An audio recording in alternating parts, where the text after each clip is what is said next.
So hello guys welcome back to my YouTube channel.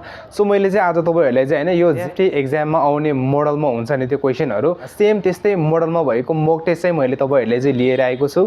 तपाईँहरूले चाहिँ त्यो चाहिँ यो भिडियोको डिस्क्रिप्सनमा गएर चाहिँ तपाईँहरूले त्यो लिङ्कको थ्रुबाट चाहिँ तपाईँहरूले चाहिँ प्र्याक्टिस गर्न सक्नुहुनेछ। यदि तपाईँहरूले चाहिँ त्यो मोक टेस्टमा होइन यदि तपाईँहरूले चाहिँ त्यो मोक टेस्टमा 250मा 220 देखि 230सम्म स्कोर चाहिँ ल्याउन सक्नुभयो भने तपाईँहरू जेएफटी एक्जाममा पास हुने 100% हो है।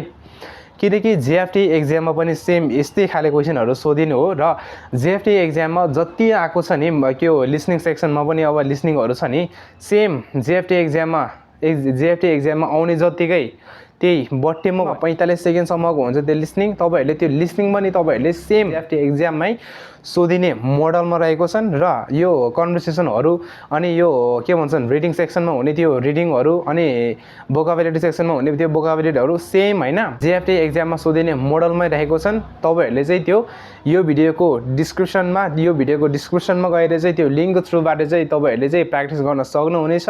सो यो फ्रीमा पाएको चिज हो, अब त्यही भएर डिस्क्रिप्सनमा जानुहोस्, त्यो लिङ्कको थ्रुबाट प्र्याक्टिस गरिहाल्नुहोस्। एक्जाम कहिले हो तपाईँहरूको होइन एक्जाम आउनुभन्दा अगाडि चाहिँ तपाईँहरूले यस्तै मोक टेस्टहरू चाहिँ गर्नुपर्ने हुन्छ र यस्तै मोडलमा भएको मोक टेस्टहरू मसँग टन्नै छ।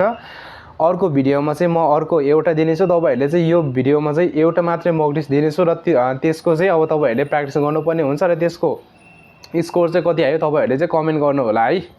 यदि च्यानलमा कोही नयाँ हुनुहुन्छ भने च्यानललाई पनि सब्सक्राइब गरिदिनु होला र भिडियो मन पर्यो भने भिडियोलाई पनि एक लाइक गरिदिनु होला है त।